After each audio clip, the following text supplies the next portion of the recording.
hi ഇന്ന് നമുക്കൊരു get ready with me ചെയ്താലോ ടടേങ് അങ്ങനെ മേക്കപ്പ് ഡൺ പിന്നെ ദാ ഇന്ന് ഞാൻ ചൂസ് ചെയ്തിരിക്കുന്ന സാരിയാണ് കേട്ടോ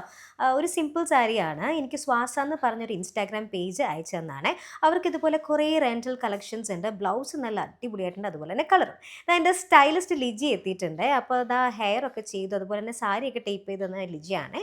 അങ്ങനെ ദാ ഒരു സിമ്പിൾ ആൻഡ് എലഗൻ്റ് ആയിട്ടുള്ള ഒരു ഹെയർ സ്റ്റൈൽ മതി എന്ന് പറഞ്ഞപ്പോൾ എനിക്ക് ചെയ്തു തന്ന കേട്ടോ നല്ല ബ്യൂട്ടിഫുൾ ആയിട്ടാട്ടോ ലിജി ചെയ്യുക അപ്പോൾ തന്നെ എൻ്റെ മാതാശ്രീയുടെ പണി തുടങ്ങി നല്ല ചൂട് ചായ എടുത്തിട്ട് വന്നിട്ടുണ്ട് ഗൈസ് എന്തൊക്കെ തന്നെ എന്ന് പറഞ്ഞാലും അമ്മയ്ക്ക് ഞാൻ എപ്പോഴും ഫുഡ് കഴിക്കണം അതാണ് അമ്മയുടെ മെയിൻ പേർപ്പസ് എന്ന് പറയുന്നത് അപ്പോൾ അത് ഏകദേശം ഞങ്ങൾ റെഡിയായി കേട്ടോ എങ്ങനെയുണ്ട് കൊള്ളാവോ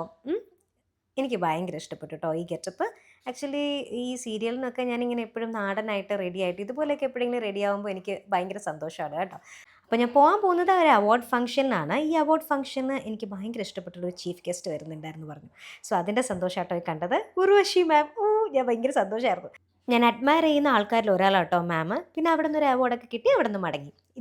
ഇത് സത്യം മാഷിൻ്റെ ജന്മദിനം അനുബന്ധിച്ച് നടത്തിയ ഒരു ഫംഗ്ഷൻ ആയിരുന്നേ അപ്പോൾ ചേച്ചാ ബൈ